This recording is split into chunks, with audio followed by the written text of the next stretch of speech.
What's our next solar system to check? The Hong system.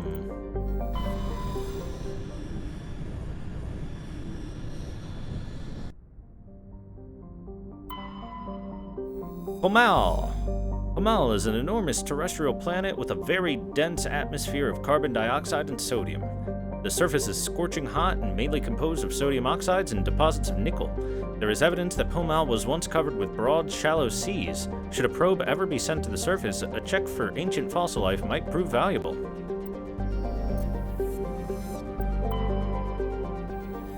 Up, Casbin we can land on, so we'll look at it last. Matar. Matar is a terrestrial planet with a thick atmosphere composed of nitrogen and krypton. Its frigid surface is mainly composed of sodium oxide with deposits of copper. Because of noxious surface gases, explorers are warned to use extreme caution. Matar lacks a magnetic field. This makes it useless for discharging FTL drive cores in orbit. The energetic particles of solar wind from Hong strike the upper atmosphere directly, ionizing the krypton. This gives the planet its distinctive minty green white hue. Minty planet. We found some matriarch's writings.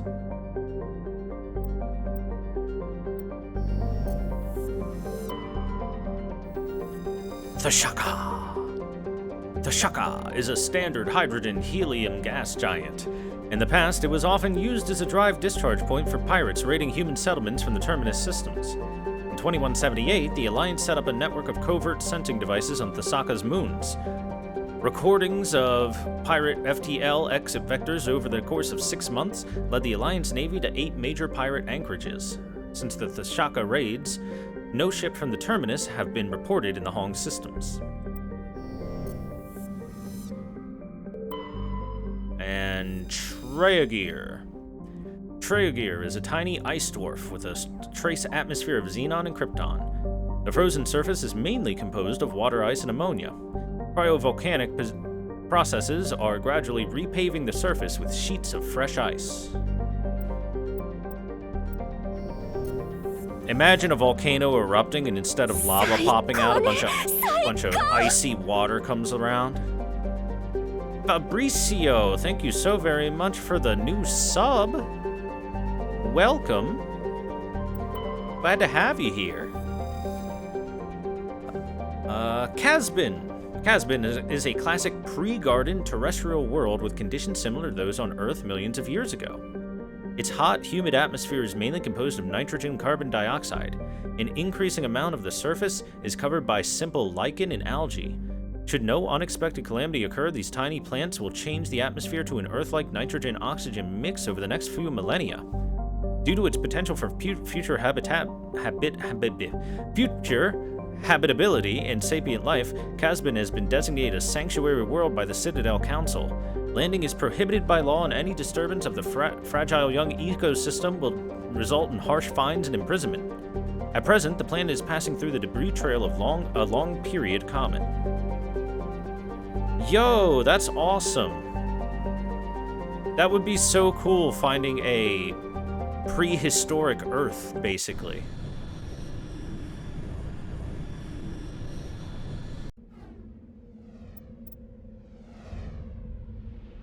Look, we're just taking Tali on all of these raids.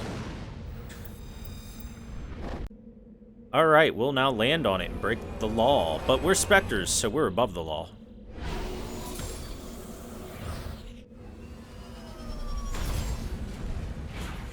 Breaking the law! Breaking the law!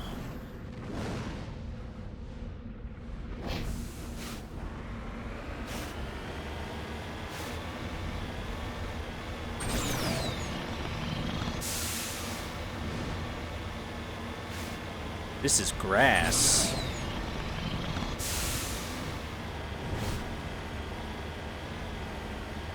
This is like way beyond lichen stuff in its formation.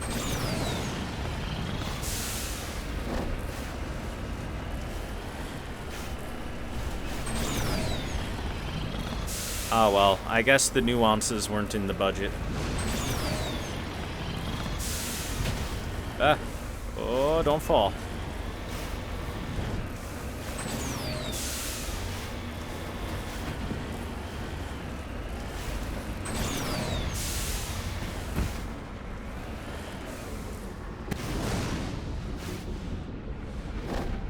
beacon.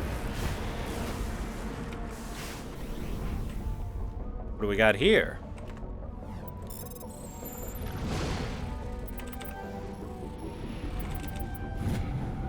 An ID tag for Captain Thane.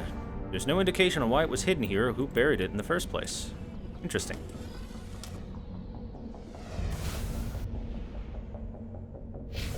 Yo, if I find the primordial pool where life will first raise up, and I, like, spit in it, would that make me father of an entire planet?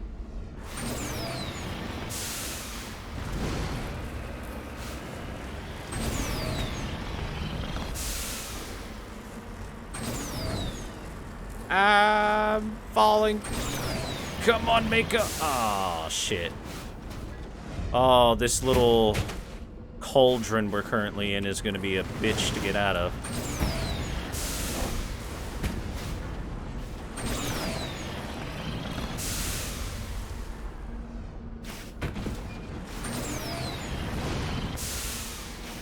Have to pay child support? Sure, I'll pay child support to them once they are civilized enough to sue me for child support. In, you know, several 100 million years.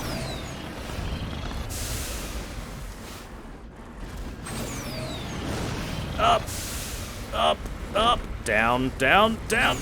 No, I don't want to go down.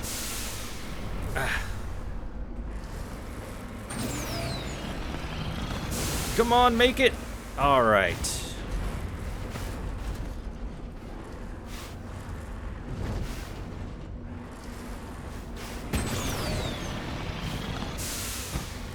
Can we latch onto this just enough? Yep. Traction. Okay, we can't go that vertical.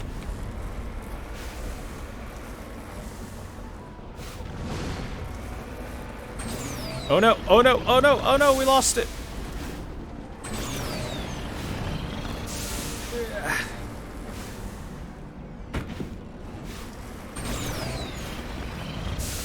Okay.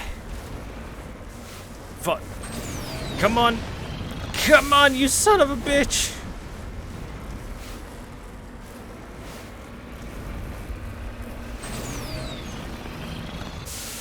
Oh no. Oh, there's no way to go but down at this point.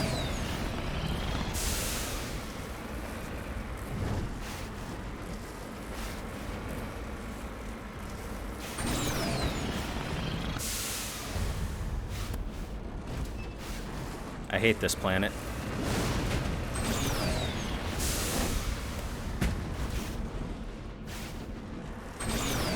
Okay.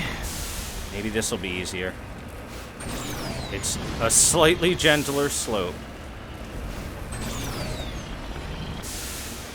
So you came here expecting us to play Mass Effect. Instead, we're over here playing Trials. Hopping from one cliff to the next. Trying not to fall into the death cauldron below.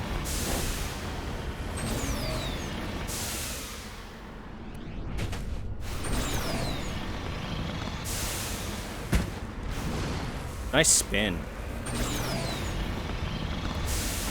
Whee! And it's too bad you can't get out of the Mako unless it is completely stopped and stationary. I would love to just, like, fly as high into the air, launch myself, and then yeet out of the vehicle.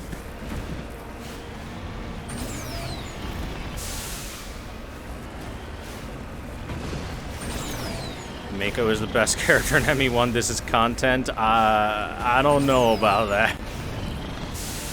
I don't know about all that.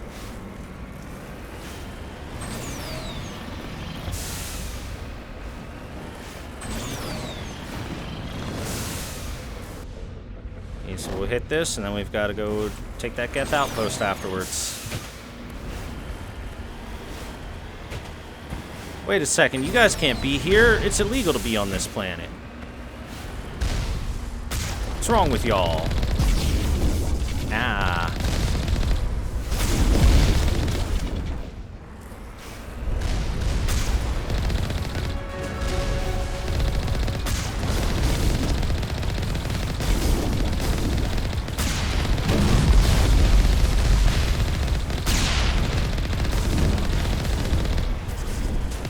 Bum, bum, bum. I'm gonna shoot you down.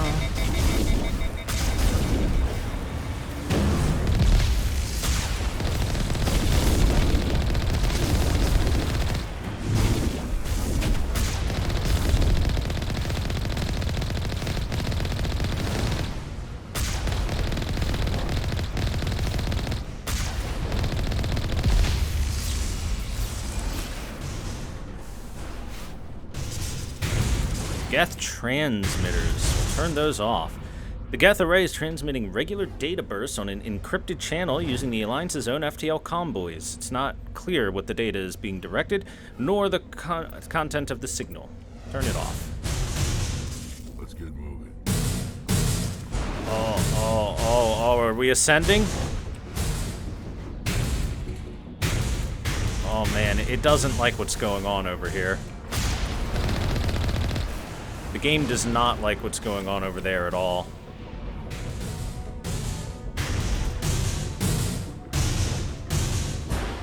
Yup. You go, Shepard. Try not to fall out of the world.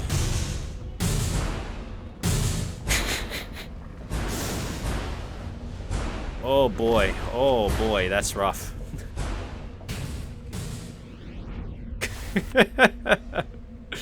It was having some troubles there.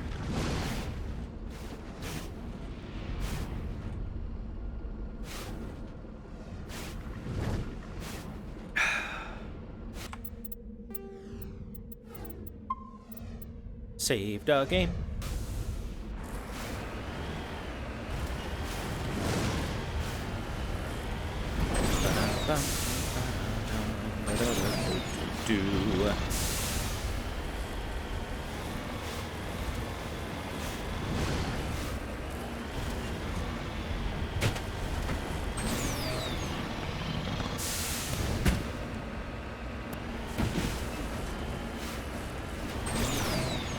One thing they did really well with this vehicle is making it freaking hard to tip over.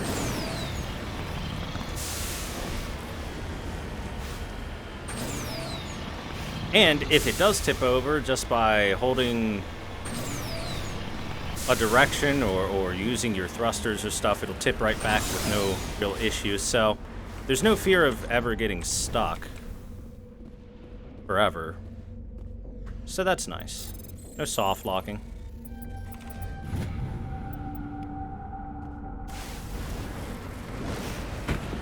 Oh my god, I looked at the coins there next to how many credits I earned, and for a second I thought it was that freaking Maui statue emoji for a second.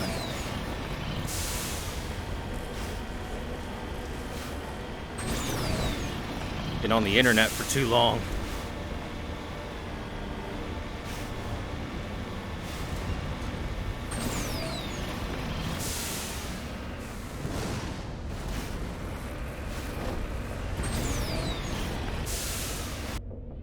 And right for it, still good. Just keep going straight. We'll find that Geth outpost and kill them all.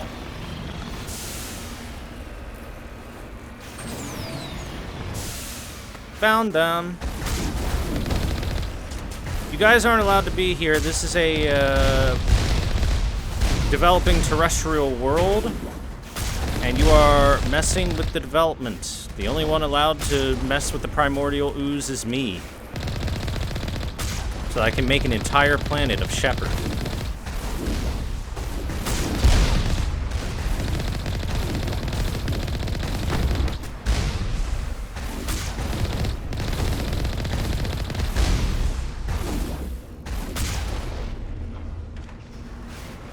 There's someone left.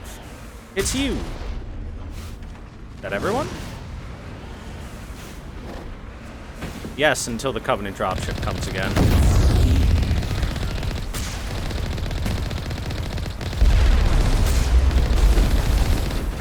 Uh-oh, this is a problem. I'm stuck. I'm stuck. I'm stuck.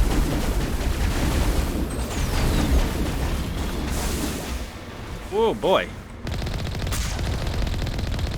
Take that.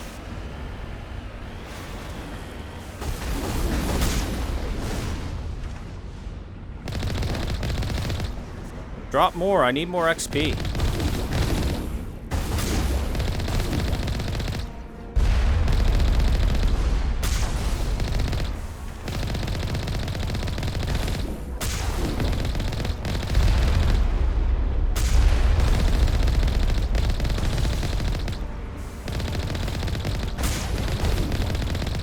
Oh, I think this is... I think I actually have to kill the dropship before things stop dropping.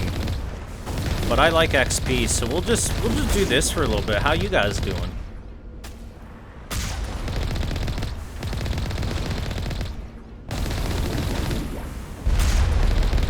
I like infinite experience.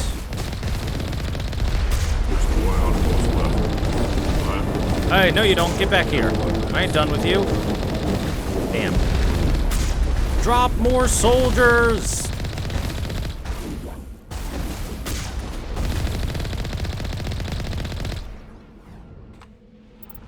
Man, I wanted more experience. We got we got a lot there though. You can kind of look close to our next level up, so that's nice. I was leveling lift, yeah? Yeah, lift. Rex is just becoming Big Krogan. Tali is Big Electronics now.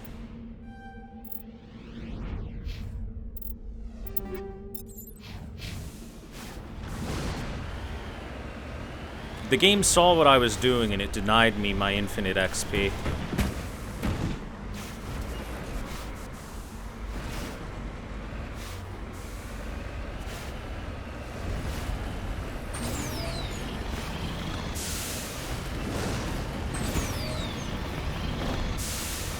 Bam!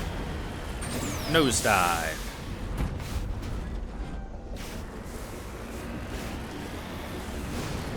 Heading out. There we go. Uranium.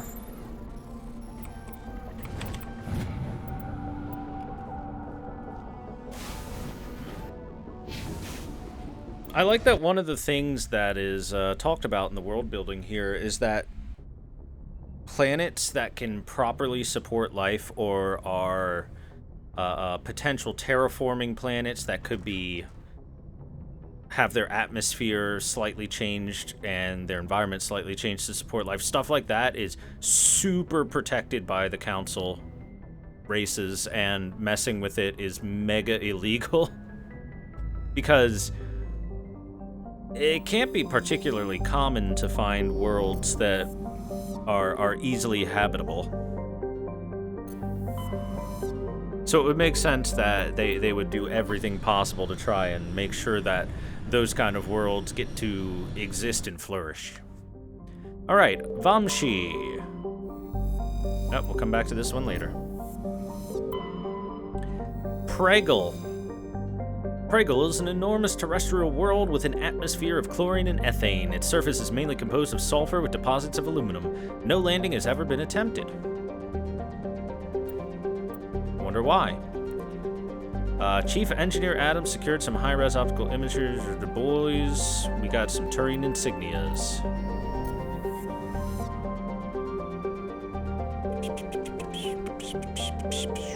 Almost. Almost is a hydrogen-helium gas giant with traces of sodium darkening its atmosphere. That's it. Edward James Almos. And Magi. Or maybe Magi. Magi orbits the Vamshi binary gas giants. Vamshi A is a blue star of spectral class A4111, which burns at half again the temperature of Sol. Okay. Vamshi B is an aging red giant of class M5111, with over 220 times the size of Sol. Magi has a thin atmosphere of methane and carbon monoxide, the difference in temperature being the hemisphere facing the suns and that facing deep space causes constant wind, stirring the silica and sodium dust of the surface. Unsavory characters from Terminus systems occasionally use Magi for forms of cruel sport, dumping slaves, hostages, quarreling shipmates, or even, when bored, vicious animals on the surface. One must kill the other before they will be rescued from the lethal radiation of the giant stars. It's where we go to hunt the most dangerous game.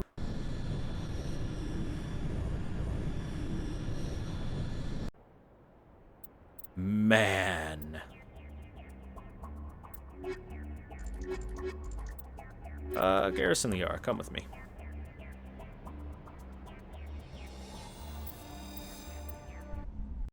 By the way, I'm sure chat has noticed we have basically not brought humans with us for quite some time, and that's because humans are lame by comparison to aliens. Aliens are cool.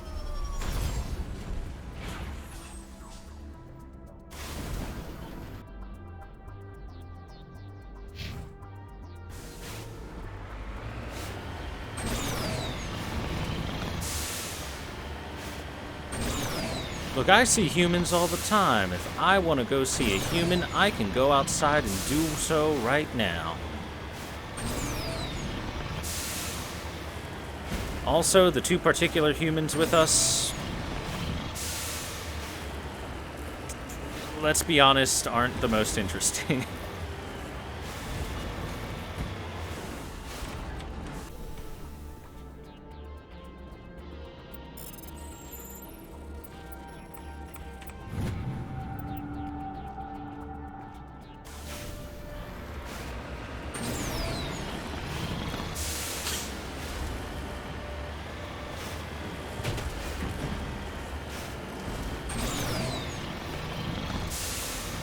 Look at the two suns. One big red dwarf and one big blue extra dwarf.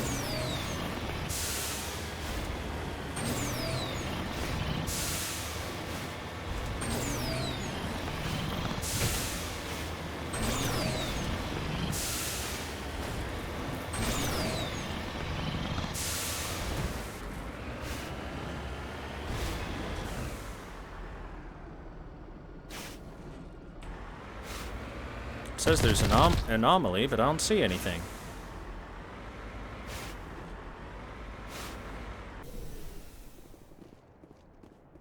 Is it this? It's so tiny.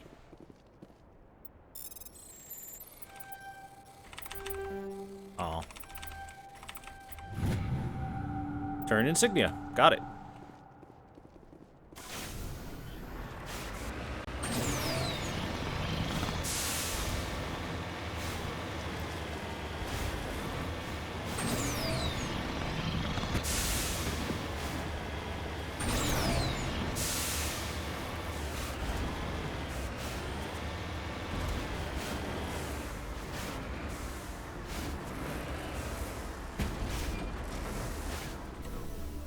Look at this skull. This massive skull is scored by deflected mass accelerator shots. The xenobiology files in your hardsuit computer can't identify the species. It must have been brought here from an unknown world. Neat. Big ol' skull. So let's see. Judging by the way it's shaped, its eyes are further back in it, so it was probably a quadruped.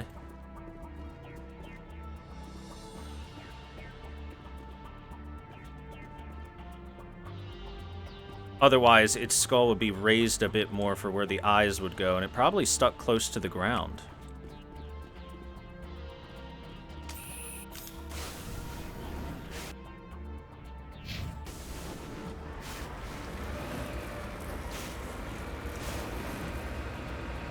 Hard to determine its size because it could have a proportionally small body to its head, though, so...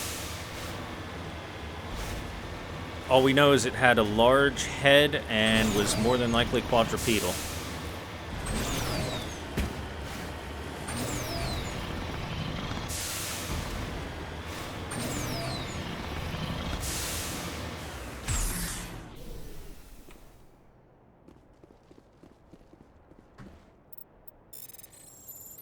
It was probably some sort of,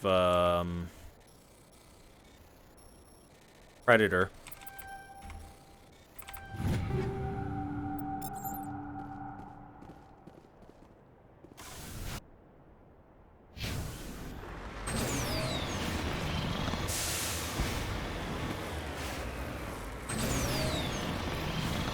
But not the kind of predator that would hunt down Arnold Schwarzenegger.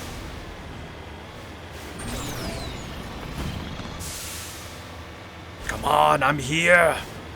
Come on, do it. Kill me, I'm here. I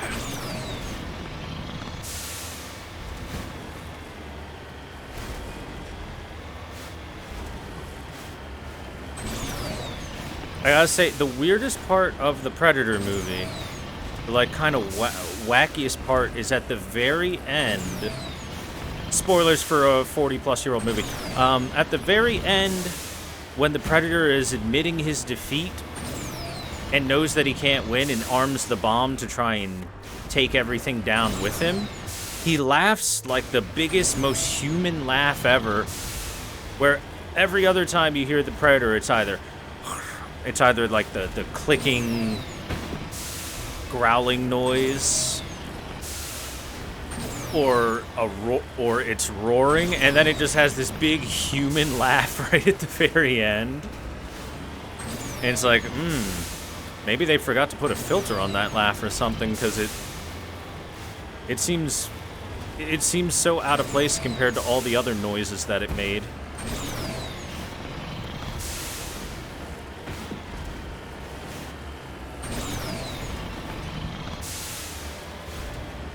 Dude, imagine that. Imagine during your production you just forgot to filter one thing, and then it went out to be shown in theaters, and you're like, oh, fuck, I forgot it.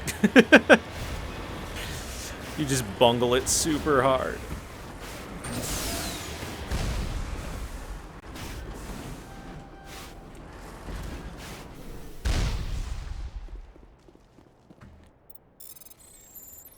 Honestly, that wouldn't be any worse than sound engineers of today. Like, the biggest issue I have with movies, and I know everyone has this issue with movies nowadays, is the fact that movies are so incredibly quiet that you can't hear anything being said until it decides to play some sound effect at ear-deafening volume. So there's no consistency in the sound mixing. It'd be like if I turned my stream down to like -15 decibels right now, then turned it up to +20 when one of those explosions goes off. It's really frustrating to try to watch a movie and be like, okay, I want to hear things, but I also want to not have my ears blown out.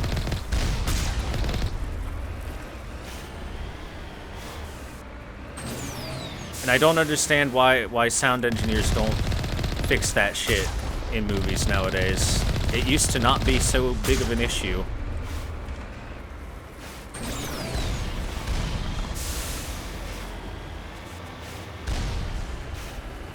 Nah, that ain't a TV problem. It happens in theaters plenty too. It's a sound mixing problem.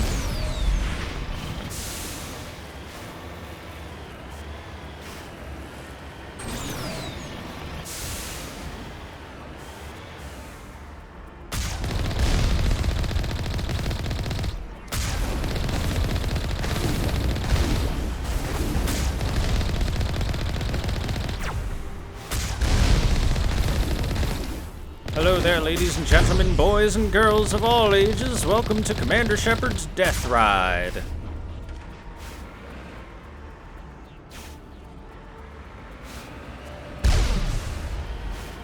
Oh, hi there. Nice of you to announce your presence.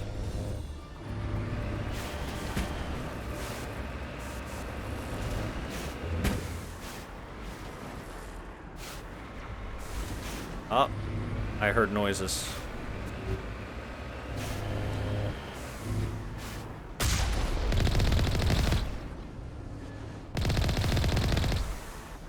Where did that come from? It just fell out of the sky. What the fuck? There's nothing up there. Where'd you come from? Were you just floating up there?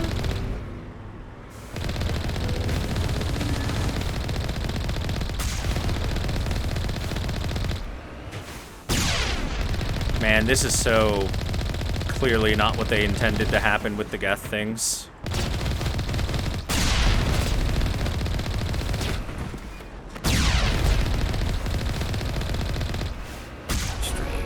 I expect one of these outposts to be the main base of operations for this incursion.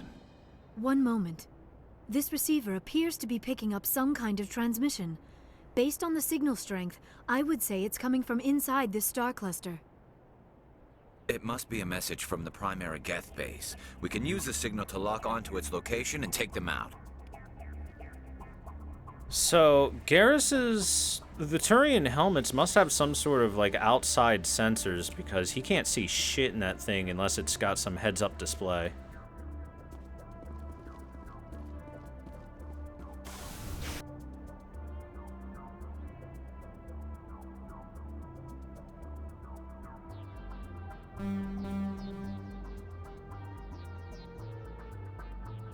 I guess we're done here. Alright, back to the Normandy.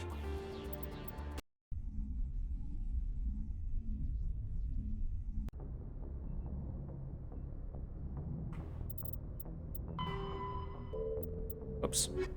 Geth incursions. Find and destroy the main Geth base of operations in the Grissom system of the Armstrong Nebula Cluster in order to stop the Geth incursion. The Grissom.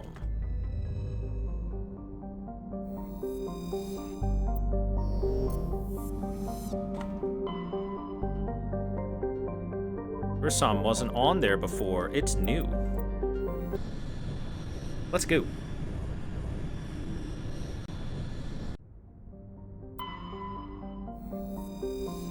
Benda has a dense atmosphere of sulfur dioxide and chlorine. Though technically classified as a terrestrial world, the surface of the planet has never cooled enough for a crust to form. It is a global sea of molten rock. Like Zaharix, its atmosphere is being blasted away by the solar wind. Once its thick atmosphere is gone, Benda's surface will be a mere 400 degrees Celsius. It's currently 3151 Celsius. Holy shit, dude. We found a League of One medallion.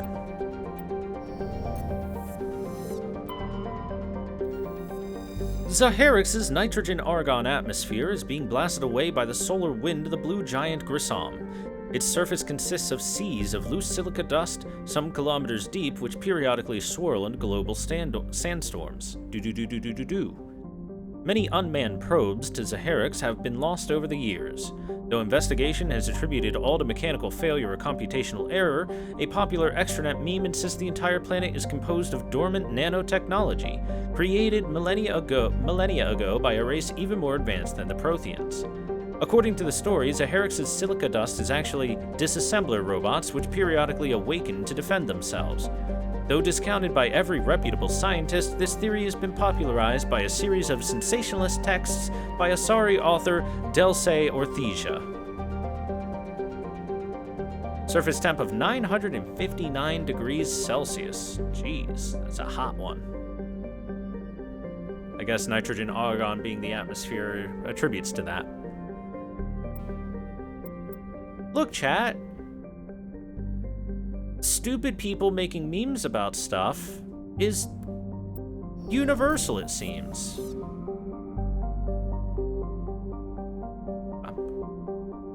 Even the Asari have them.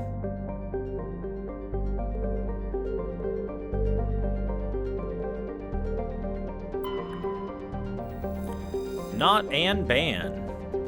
Notanbun is an hydrogen helium gas giant with traces of ammonia. Molecular nitrogen is present in the highest levels of the atmosphere, giving the planet its odd, violent tint. The upper levels of Notanbun's atmosphere are inhabited by shoals of tiny ammonia-based life forms, no larger or more complex than the plankton of Earth's oceans. Held aloft by air pressure and wind, these bioluminescent creatures constantly flee from the approach of the Terminator. Should they be exposed to the light and heat of Grissom, they die. Okay then, that's the Terminator. Hi Sedeca, how are you? Let's check this outer asteroid field. Some polonium there. There might be more. I don't remember if there's ever any more than one thing in asteroid field. I think there's only ever one, but you know, just in case. Solcrum. Warning, level 1 heat hazard. Solcrum is the largest moon of the gas giant Notanbun. It has a trace atmosphere of krypton and xenon. The crust is composed of various metals with deposits of sodium. As with every body in the solar system, the surface is scorching hot and thoroughly irradiated by the blue giant Grissom. Surface excursions without proper protective gear are certain to prove fatal. On approach to Notanban, Normandy's passive sensor array intercepted a fragmentary code transmission from the surface of Solcrum. Attempts to decrypt the message were fruitless. It does not appear to be in any software coding language used by the Citadel races. Well, it's a mere 351 Celsius. We can land there easy. Let's check it out.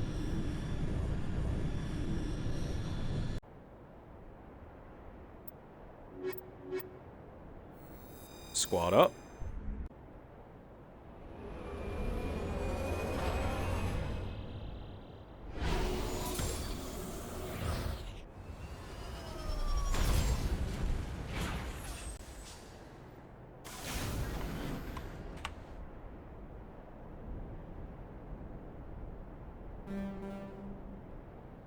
Well, this just says open journal. That must be the Geth area.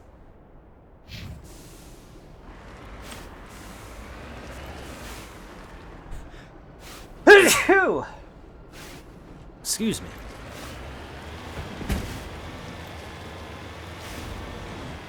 You know, with how advanced all of the technology and sensor arrays and everything like that seem to be on the Normandy, for some reason our map can't display a topographical display. It can only give us this really flat 2D plane to look at.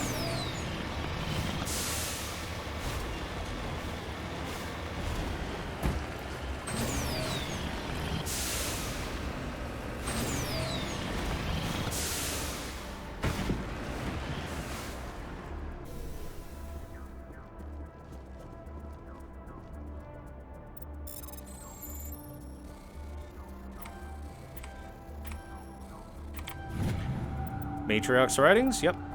It was an Asari capsule. Makes sense. Over here.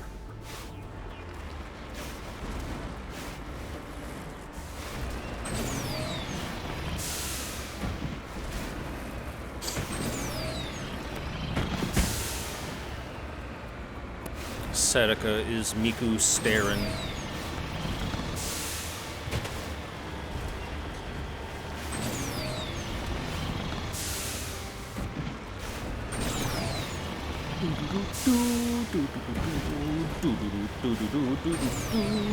Gonna go kill some Geth. Gonna go bring some Geth some death.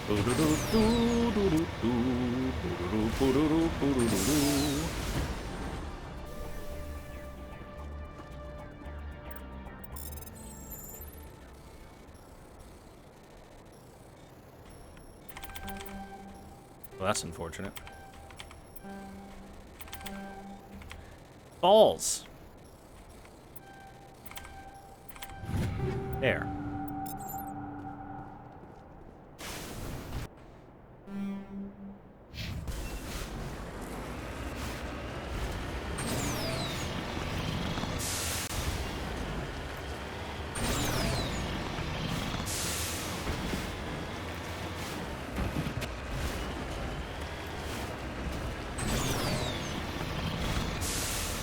It'll be nice once these side quests are done to have people to talk to during the main quests.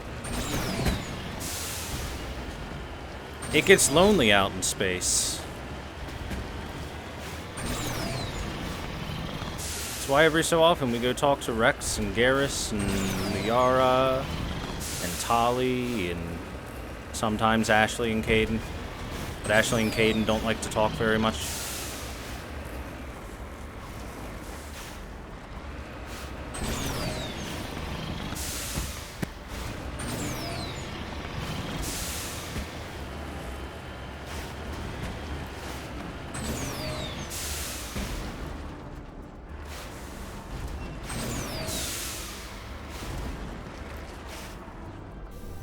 So far, Caden's conversations have been, I have minor PTSD from being experimented on as a child for the biotics he was installed with.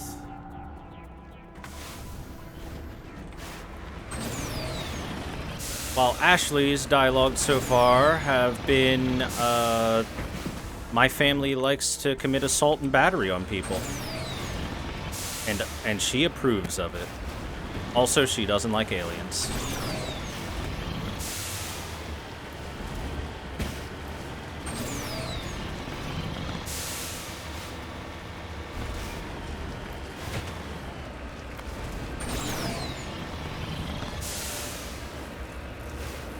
You only really need to get to know one of them? That's right, the best waifu choice of all, Joker.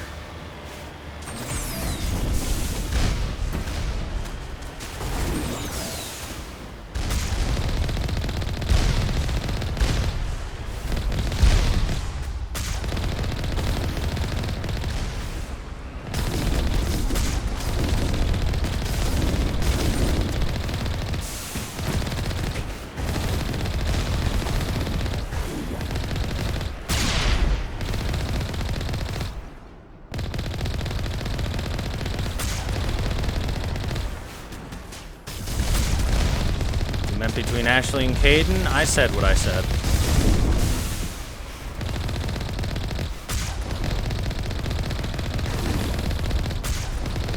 You see, smacking into a Geth Colossus at full speed does make it look like you dramatically plowed into it and heroically launched it, right? But then there's gently touching it, and it just crumbles.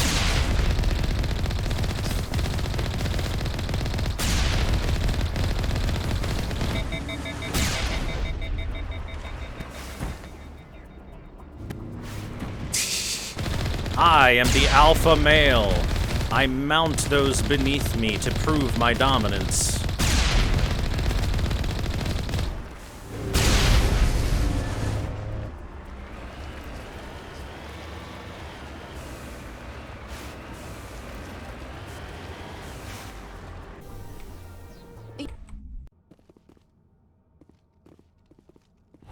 They've jammed my radar. That's rude. Hey, we leveled up. Cool. Master Lift. What should I do next? Probably Warp or Barrier. One of those two.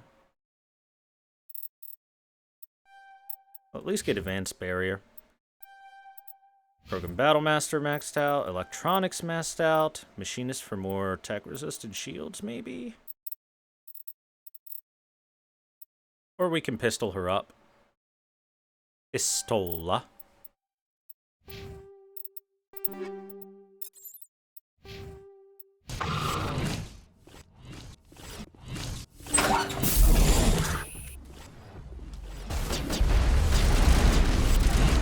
Oh boy, that's quite the party in there.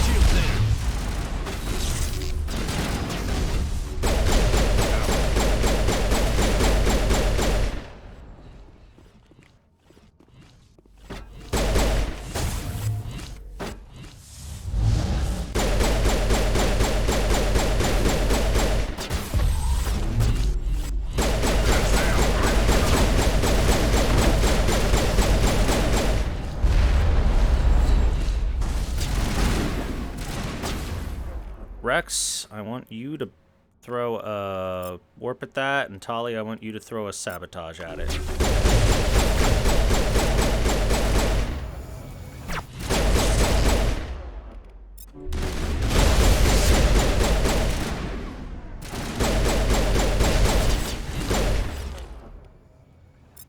Hack it. Ow. Ow. Stop that. Get off the ceiling, it's rude. Uh-oh, snipers. Gotta be careful of the snipers.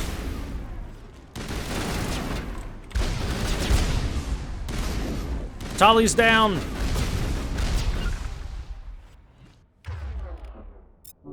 Thought that would have my Rally name on round. it. Come over here, come over here. Take a seat, Tali.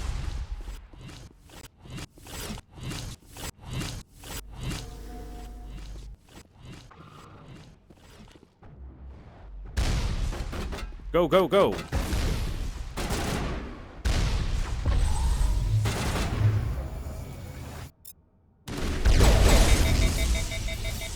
Damn it, who got me?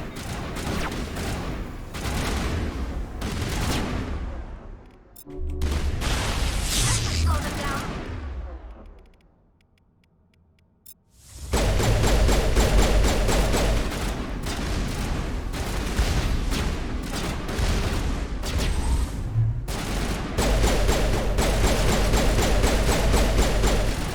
Man, those headshots do a lot.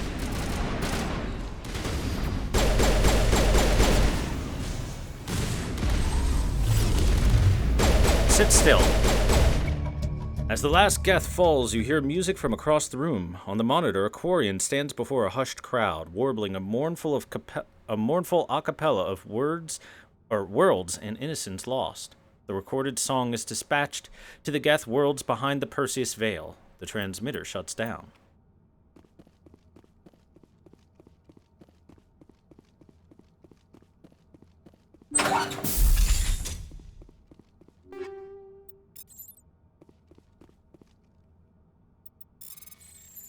And the a cappella goes. You discover a number of encrypted Geth data files. In the proper hands, they could reveal much about the evolution of the Geth. Nice.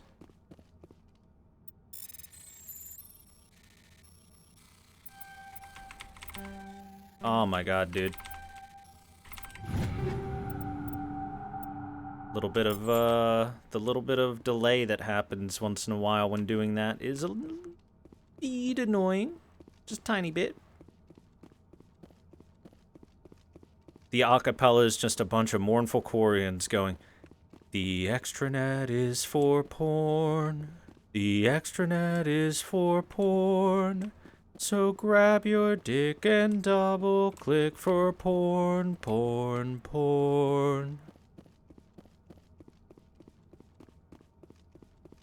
Your people have a way with words, Tali.